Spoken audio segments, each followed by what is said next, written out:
बिस्मिल्लाहिर्रहमानिर्रहीम अस्सलाम वालेकुम everyone. Welcome back to another beautiful day and welcome back to my new video. ये है जी संडे का दिन और सुबह नमाज के बाद सब खाबे खरगोश के मज़े ले रहे हैं और मैं यहाँ पे बैठ के अपना फ़र्स्ट मील इंजॉय कर रही हूँ। वैसे तो 1 मंथ होने वाला है तकरीबन। मैं नमाज के बाद सुबह दही खाती हूँ, उससे ये होता है कि मेरे एसिडिटी की प्रॉब्लम काफ़ी हद तक सॉल्व हो गई है। वरना एंड वाले ट्राइमेस्टर में मुझे अपनी बेटी की दफ़ा भी इतनी सीवियर किस्म की प्रॉब्लम थी कि मैं वो लफ्ज़ों में बयान नहीं कर सकती। शायद बहुत सारी फ़ीमेल मुझसे रिलेट कर सकें अगर उनके साथ भी ये सिचुएशन होती है या हुई होगी। एंड वाले ट्राइमेस्टर में बहुत बहुत ज़्यादा एसिडिटी का मुझे इशू होता था, लेकिन अब भी होता है। लेकिन दही के साथ ये है कि स्टमक का इशू काफ़ी हद तक सॉल्व हो चुका है मेरा। अभी भी एसिडिटी तंग करती है लेकिन अनबियरेबल हद तक नहीं करती, बियरेबल होती है, जो कि सारा दिन और रात फिर चलती रहती है ऑन एंड ऑफ। कभी हो भी जाती है, कभी दरमियान में रुक भी जाती है और इसी तरह चलता रहता है। हमारे घर के ऊपर वाले पोर्शन में जो आंटी रहती हैं वो बहुत मज़े मज़े के खाने बनाती हैं। कल उन्होंने राइस बनाए थे, वो भेजे थे और रात को जब उन्होंने भेजे तब तक मैं खाना खा चुकी थी। मैंने सिर्फ चखे ही थे तो मेरा दिल किया कि राइस बहुत मज़े के हैं, मैं दही की जगह ये खाती हूँ। तो मैंने वो दही की जगह राइस खाए। उसके बाद मैंने कहा चलो यार राइस खा ही लिए हैं तो एक फुल प्रॉपर नाश्ता कर लेती हूँ, चाय भी साथ ही पी लेती हूँ क्योंकि इसके बाद 12-1 बजे जाके कहीं नाश्ता होना था। आज संडे है तो हस्बैंड भी लेट ही उठते हैं आराम से ही, और फिर हमारा 12-1-2 बजे तक हमारा सिर्फ नाश्ता ही होता है।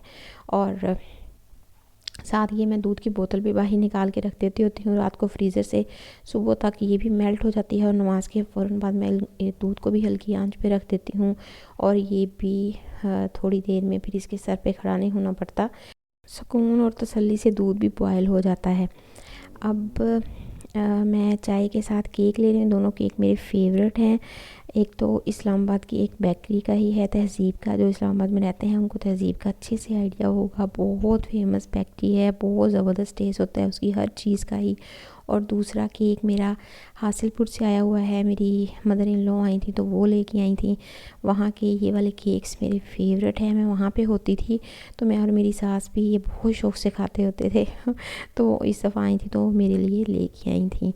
मैंने कहा चलो यार चाय के साथ ये दोनों एक एक केक भी इंजॉय करते हैं। और उसके साथ ये जो मैं बुक रीडिंग आज कर रही हूँ, ये मेरी मोस्ट फेवरेट बुक है। इस बुक की वजह से मुझे बुक रीडिंग का शौक़ पैदा हुआ था। ये मेरे हस्बैंड ने सबसे पहले मुझे सजेस्ट की थी कि तुम ये वाली बुक पढ़ो तो तुम्हें बुक रीडिंग का शौक़ पैदा होगा। और वाकई यार ये बुक इतनी अच्छी है, इतनी अच्छी है। एक दफ़ा बंदा इसको पढ़ ले उसको बुक रीडिंग का भी शौक़ पैदा होता है। और ये बुक मैं दूसरी दफ़ा पढ़ रही हूँ। ये मेरे हस्बैंड के ऑफ़िस में पड़ी हुई थी, मैंने उनसे स्पेशल वहाँ से मंगवाई। मैंने कहा मुझे दोबारा ला के दें और मैं ये बुक रीड करना चाहती हूँ क्योंकि बहुत सारी चीज़ें आपके माइंड से स्किप हो जाती हैं। और मुझे इस बुक से इतनी चीज़ों में मोटिवेशन मिली थी, इतनी चीज़ों से मैं इंस्पायर हुई थी कि मेरी लाइफ में बहुत अच्छी अच्छी चेंजिंग आई थी ये पढ़ने के बाद। तो अब मैं दोबारा इसको पढ़ना चाह रही थी, गो थ्रू करना चाह रही थी क्योंकि मेरी लाइफ में बहुत सारी चीज़ों में अच्छा चेंज इस बुक की वजह से आया था। आज से 2 साल पहले मैंने पढ़ी थी तो वो अब स्किप हो रही थी चीज़ें मुझसे, तो मैंने कहा कि इसको दोबारा पढ़ती हूँ। इंशाल्लाह इन फ्यूचर बहुत जल्दी आप लोगों से भी इसकी अच्छी अच्छी बातें शेयर करूँगी, ताकि कुछ शेयर करने से अगर किसी की लाइफ मेरी तरह बेहतर होती है तो ये तो बहुत अच्छी बात है। इंशाल्लाह आप लोगों से इसकी अच्छी अच्छी बातें ज़रूर शेयर करूँगी। और ये 8 बज गए थे, तकरीबन 8 बजे तक मैंने बुक रीड की, चाय वगैरह पी, नाश्ता वगैरह अपना कंप्लीट किया। उसके बाद फिर मैं मशीन की तरफ आ गई। थोड़े से कपड़े धोने वाले थे, 2 चक्कर थे मशीन के और कुछ हाथों से धोने वाले कपड़े थे। ये है तो ऑटो मशीन लेकिन इसमें मैं पाइप से पानी इसलिए डाल रही हूँ क्योंकि ये वाइट कपड़े थे तो इसमें गर्म पानी आप ऐड कर दो तो फिर वो अच्छे से धुल जाते हैं। अब काफ़ी सर्दी आ गई है इस्लामाबाद में तो इसलिए इसमें मैं गर्म पानी ऐड करी थी। गर्म पानी ऐड कर दो तो वो वाइट कपड़े अच्छे से साफ़ हो जाते हैं। और अब मैं ये हाथों से कुछ कपड़े धोने वाले थे, डस्टर वगैरह थे और कुछ न्यू शर्ट्स होती हैं जो डार्क कलर की होती हैं, वो फिर मशीन में डालने से ख़राब उनका कलर होता है, तो वो मैं हाथों से ही धोती होती हूँ। वो मैंने धोए वहाँ से मशीन का काम ख़त्म करके, और एक चक्कर कंप्लीट हो गया था, वो भी मैंने तार पे फैला दिया। हाथों से धोने वाले कपड़े भी धो लिए और सहन का काम कंप्लीट करके मैं किचन में आ गई। ये इस्त्री वाला सेटअप मैंने किचन में ही रखा हुआ है। इससे मुझे बहुत फ़ायदा हो जाता है कि मैं सालन बनाते हुए भी अपने कपड़ों वाला बहुत सा काम निपटा लेती हूँ। और ये मैं अपनी बेटी के हस्बैंड के कपड़े तो साथ साथ ही उनकी अलमारी सेट करके रखती हूँ। अपने मैंने अभी तक करने की ज़हमत नहीं की, वो मैं साथ साथ ही जो घर वाला हो, कहीं बाहर जाना आना हो, वो सब मैं साथ ही करके पहनती हूँ। मैं आप लोगों से इतनी लंबी लंबी नहीं छोड़ूंगी ना ही कोई ऐसी बातें करूँगी जो मैं ना करती हूँ। बिल्कुल नेचुरल सी लाइफ आपको दिखा रही हूँ जैसे मैं अपनी लाइफ स्पेंड करती हूँ। तो ये बेटी के और हस्बैंड के तो मेरी ट्राई होती है कि मैं इनको साथ साथ ही करके रखूँ प्रेस, ताकि उनका मुझे इशू ना हो जब भी पहनने हो। हस्बैंड ने भी, वो भी अपनी अलमारी से जो दिल करता है निकालें और पहने, और बेटी को भी जब भी चेंज करवाना हो तो मैं निकाल लूँ और उसको पहना दूँ। लेकिन अपना मैं साथ साथ ये भी करती हूँ, मे बी इन फ्यूचर मुझे थोड़ी सी अक्ल आ जाए, मैं अपने लिए भी थोड़ा सा टाइम निकाल सकूँ, क्योंकि हम लोग अपने बाकी बच्चों के लिए, हस्बैंड के लिए, सारे घर के लिए टाइम निकाल लेते हैं, लेकिन जब हमारी अपनी बारी आती है तो हम अपने आप को जिसको कहते हैं कि बुरी हद तक इग्नोर करते हैं, जो कि नहीं करना चाहिए। हमें अपने आप से भी उतना ही प्यार करना चाहिए, उतना ही ख्याल रखना चाहिए जितना हम अपने घर वालों का रखते हैं। लेकिन खैर, अल्लाह ताला हमें हिदायत दे और हम अपना भी ख्याल रखना शुरू कर दें। और ये तकरीबन 12:15 या 12:30 बजे का टाइम है। मैं 10 बजे अपने सारे काम निपटा के, हस्बैंड के, बेटी के कपड़े प्रेस करके, कपड़े वॉश करके, सारा काम जो भी था मेरा निपटा के जाके लेट गई थी। मैंने कहा चले आधा पौना घंटा रेस्ट करती हूँ जब तक हस्बैंड उठ जाते हैं, फिर उसके बाद नाश्ता बनाऊँगी। लेकिन हस्बैंड और बेटी तो 10:30 पौने 11 बजे तक उठ गए दोनों, और मेरी आंख लग गई। फिर मेरे हस्बैंड भी मुझे नहीं जगाते होते, उनको भी पता है हाल मेरी हालत का भी, कि अल्हम्दुलिल्लाह 8th मंथ अब मेरा स्टार्ट होने वाला है। तो वो भी फिर मुझे वैसे भी बहुत अच्छे हैं, रेस्ट कर रही हूँ तो बिल्कुल भी डिस्टर्ब नहीं करते, जो काम खुद करना कर सकते हों वो खुद ही कर लेते होते हैं। उनको भी भूख लगी हुई थी, लेकिन उठ के, ये उनकी ग्रेटनेस है कि उन्होंने मुझे नहीं उठाया और फ्रूट वगैरह खा के गुजारा कर लिया, और बेटी को भी टाइम दिया और मुझे रेस्ट करने दिया। मेरी भी 12:15 बजे आँख खुली। उठ के फिर मैंने नाश्ता बनाना स्टार्ट किया।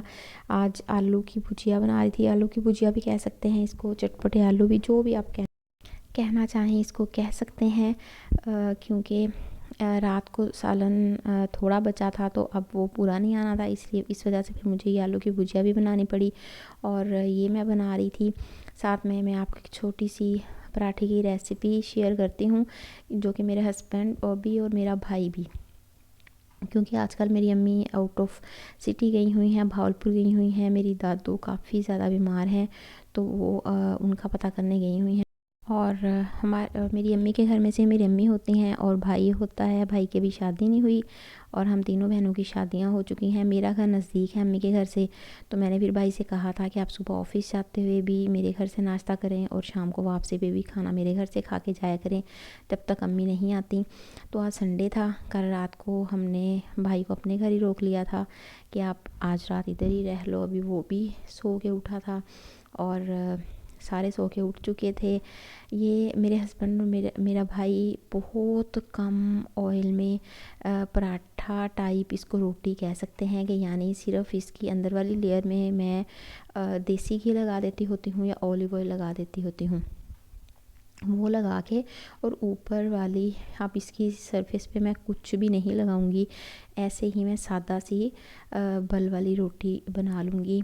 तो ये बल वाली रोटी या पराठा टाइप बन जाता है, बहुत टेस्टी किस्म का, ऑयल भी कम लगता है और बहुत मज़े का भी बनता है। आप लोग भी कभी इस तरह से ट्राई कीजिएगा, बहुत आप लोगों को मज़ा आएगा। क्रिस्पी क्रिस्पी सी रोटी बनती है। और हमें इस तरह इसको दबा इसलिए रही हूँ कि इस तरह इसका कलर एक तो बहुत अच्छा सा आ जाता है और ये पक भी बहुत अच्छा सा जाता है। अब जब ये रोटी अच्छे तरीके से पक जाएगी तो इसकी ऊपर वाली जो सरफेस होगी उसके ऊपर मैं हल्का सा देसी घी लगा दूँगी और ये हमारी ज़बरदस्त सी रोटी रेडी हो जाएगी। कई घरों में बड़े नुचड़े हुए ऑयल से या घी से पराठे खाने का होता है उनको, वो सेहत के लिए भी बिल्कुल भी अच्छे नहीं होते। और ये देखिए हल्का सा मैंने देसी घी लगाया और ये हमारी मज़ेदार सी बल वाली रोटियाँ या पराठे भी अब इसको कह सकते हैं, ये हमारे रेडी हो चुके हैं। और ये मैं बाहर आपको नाश्ते की टेबल ये दिखा रही हूँ, पराठे हैं, ये देखें, ये चटपटे आलू जो मैंने बनाए थे वो हैं, ये रात वाली दाल है, साथ में फ्राइड एग हैं और अचार है, पानी है। अल्हम्दुलिल्लाह अल्हम्दुलिल्लाह उस रब की ज़ात का बहुत बहुत शुक्र है, हम गुनाहगारों को इतनी नेमतों से नवाजा है। और ये मगरिब के बाद का टाइम है, मेरे हस्बैंड फ़िश ले आए थे जो कि मैंने किचन साफ़ करने के साथ ही संभाल के रख ली थी, क्योंकि सवा तो 2 बजे तो तकरीबन हमारा नाश्ता कंप्लीट हुआ था। तो फिर कहाँ उसके बाद रेस्ट होनी थी, नमाज़ वगैरह पढ़ी उसके बाद, क्योंकि संडे को हेल्पर्स की भी छुट्टी होती है तो वो भी हल्की फुल्की सफाई की, किचन साफ़ किया। ये करते कराते असर का टाइम भी मेरा तकरीबन निकल गया। मैंने अपनी बेटी को नहलाया, खुद नहा के असर और मगरिब की इकट्ठी नमाज़ पढ़ी। उसके बाद हस्बैंड किसी काम से बाहर चले गए, उन्होंने रात को 8 बजे तक लेट आना था। तो मैंने कहा कि मगरिब की नमाज़ पढ़ के मैं ज़रा फ़िश को मैरिनेट करके रख लूँ। फ़िश को यहाँ पे मैं मैरिनेट कर रही थी। इसके बाद मैंने सोचा था कि मैं तकरीबन 1.5 घंटा लेट जाऊँगी, मैं थोड़ा रेस्ट कर लूँगी। लेकिन यार बच्चों के साथ रेस्ट कहाँ होता है। मेरी बेटी कभी किसी काम से मम्मा ये कर दें, मम्मा वो कर दें, मम्मा यहाँ आ जाएं, मम्मा मेरा ये वाला काम कर दें, मम्मा सूसू आ गया, कभी मम्मा पूपू आ गया। तो जो आता पौना घंटा लेटी, उसमें भी यकीन करें 10 दफ़ा बेटी ने उठाया। तो क्या लेटना होता है यार हम औरतों ने। बट अल्हम्दुलिल्लाह यार उस रब का लाख लाख शुक्र है, ज़िंदगी में सुकून हो ना, मेंटली सुकून हो, तो फिर ऐसी चीज़ें मैटर नहीं करी। इंसान थक तो हो जाता है, मैं यहाँ पे बुरी तरह थक चुकी थी, लेकिन कोई बात नहीं, ये ज़िंदगी का हिस्सा है। और हम सब ने सभी काम करते हैं, मैं कोई दुनिया से अनोखा काम नहीं करती, सब औरतें ही करती हैं, अपने घर भी संभालती हैं, बच्चों को भी संभालते हैं। उस रब का लाख लाख दफ़ा शुक्र है। और यहाँ मैं अपनी बेटी को पापड़ फ्राई करके दे रही थी। आजकल उसको पापड़ की क्रेविंग बहुत होती है, बहुत पीछे पड़ी हुई है आजकल पापड़ों के। तो उसको डेली बेसिस पे जिस टाइम भी वो कहे फिर मैं उसको बना देती होती हूँ। मैं भी अपने लिए पहले फ्रूट खाने लगी, फिर मैंने देखा कि सारा फ्रूट पड़ा हुआ है। मैंने कहा चलें यार, अनार निकालने की मुझ में हिम्मत नहीं थी। मैंने कहा अनार को रहने देते हैं, एक एप्पल, बनाना और एक अमरूद वो मैंने कट कर लिए। मुझे किशमिश चाट में बहुत अच्छी लगती है और खजूरें वो मैंने थोड़ी सी ऐड की, सिर्फ़ अपने लिए बनाई थी। और फिर मैंने इसमें थोड़ा सा लेमन ऐड किया और लेमन ऐड करके मैंने इसमें थोड़ा सा चाट मसाला मिक्स किया और फिर मैंने ये चाट इंजॉय की। उस रब की ज़ात का इतना करम है, इतना करम है, उसने हमें इतनी नेमतों से नवाजा है, हम गुनाहगारों पे इतना करम किया है। और वो लोग भी हैं जो कि खानों को तरसते हैं, जिनके घरों में कई दिन खाना नहीं बनता, और हम लोगों को अल्लाह ताला ने इतनी नेमतों से नवाजा है, हम फिर भी नाशुक्री करते हैं। लेकिन हमें हर हाल में अल्लाह ताला का शुक्र अदा करना चाहिए। अल्लाह मुझे भी हिदायत दे अपना शुक्र अदा करने की, और आप सबको भी, मेरी बहनों को भी हिदायत दे। यहाँ मैं फ़िश फ्राई करी थी और राइस मैंने बनाए थे, ये मरियम परवेज़ की रेसिपी से बनाए थे। शिमला मिर्च वाले राइस बहुत बहुत मज़े के बनते हैं। ये टमाटर की चटनी थी, रायता था, और ये मैंने फ़िश फ्राई की थी। यहाँ मैं, मेरा भाई, हस्बैंड बैठ के हमने ये फ़िश और राइस इंजॉय की। बेटी ने तो बस राइस ही खाए थे, वो मैडम ये फ़िश वगैरह इस किस्म की चीज़ें नहीं खाती।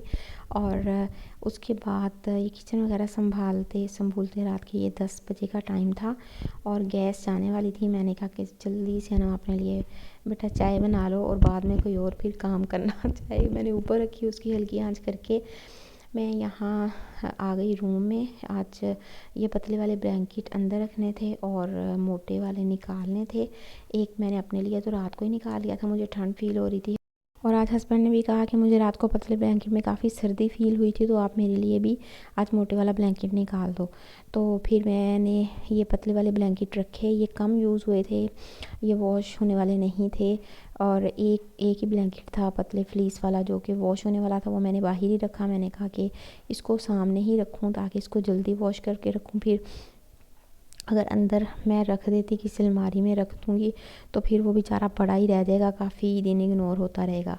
और फिर कहीं मुझे याद आएगा कि यार मैंने ब्लैंकेट भी धोना था इसलिए जो काम करना होता है मैं अपने सामने रखती हूँ, ताकि मुझे ऑन एंड ऑफ वो उसको मैं देखती रहूँ, मुझे याद रहे कि ये काम करना ही करना है। और अब ये मैंने अपने हस्बैंड के लिए ब्लैंकेट निकाला।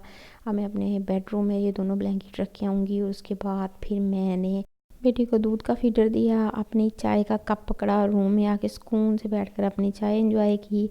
हस्बैंड और बेटी के साथ अच्छा सा टाइम स्पेंड किया, हम तीनों ने बातें की, एंजॉय किया। अगर उनको मेरी आज की वीडियो अच्छी लगी हो तो काइंडली मेरे चैनल को सब्सक्राइब कर दें, लाइक और शेयर कर दें। और मिलते हैं इंशाल्लाह नेक्स्ट किसी अच्छी सी वीडियो में। तब तक के लिए अल्लाह हाफिज़। मुझे अपनी दुआओं में याद रखिएगा।